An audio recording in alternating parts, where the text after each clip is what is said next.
This is a house that you'll find very difficult to fault in terms of its build quality.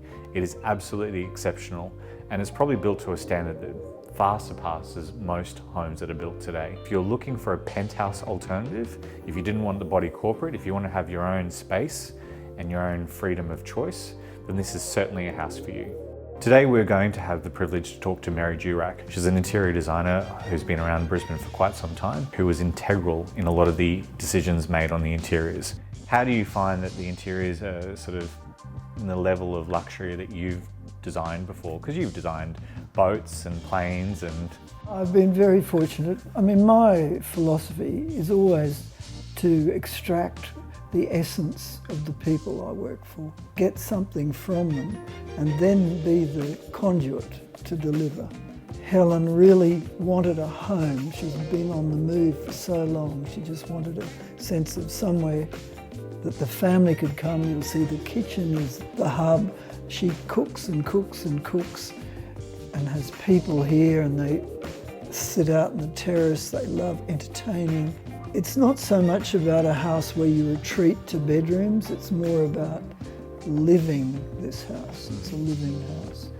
You know, often they say, oh, the kids want their own space, and of course they do have it.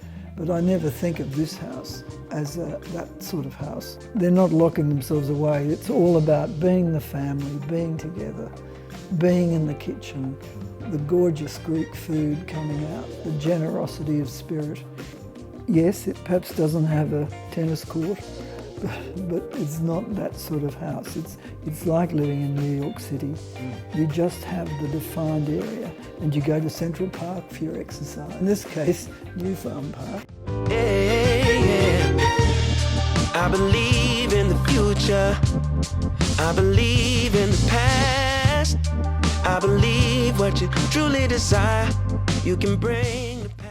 The inspiration of this house was originally a brownstone, and then there's been this injection of the sort of the accents from Frank Lloyd Wright. Can you sort of explain the philosophy around it, and obviously the positioning of the house in this neighbourhood, and how you've tried to make it reflective of the neighbourhood?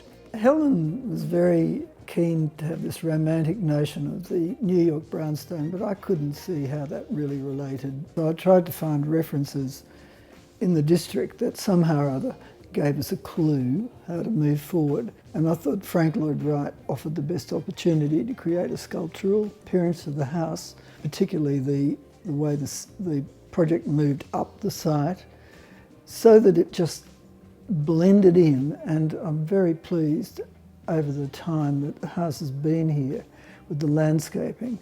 Yeah, so Stephen Clegg did the gardens, and it's really softened the house, haven't it? Because it's grown up over the walls. I'm really pleased the way the garden has worked around the house, that it just looks like it was always here. This house really does feel like it's built on the site, that it's built into the site, and it'll be here for a very long time. There's obviously a lot of time and effort spent in the specifying of this house, like all the light fixtures and features. I mean, that would have been an effort in itself. And of course they turned up and Helen would say, oh, I'm not sure I got the right one, or, you know, she'd set about polishing the brass. Then we had the issue of where to hang that light. You know, was it the right light? Would it be in the right position? She was very particular about all those details, and I really think they're amazing. I mean, where else would you get A brownstone, New York. a brownstone in New York? Someday we'll make it on by. Other days we only can try. Either way, no matter what people say. Either way. Without someone like you sort of guiding them through, this would be a house of ideas. Like the hidden doors up to the office, isn't that great? I wanted Anthony to have his own space. If he could have his own space, then he'd leave her alone when she wanted something else extravagant. How to get the office without the grand staircase going up. And I think it works well. We designed all the ironwork, once again with the slight offset Greek key thing happening, but not too much. Put a lot of effort into making the most of those smaller spaces by giving them that bit of a polish rather than just 2 rooms. Obviously the lift and the lift car I think was done nicely with the marble floor in it. The illuminated ceiling to give a sense of space. Their bathroom is quite an extravagant use of marble. I'm really keen on bathrooms. I think it's so important to get all the patterns to work, and I wanted the tiles cut from 600 to 300 tiles into 150 by 600s because I wanted to get a different texture rather than big block tiles. You say it's very extravagant, Mary. Very extravagant.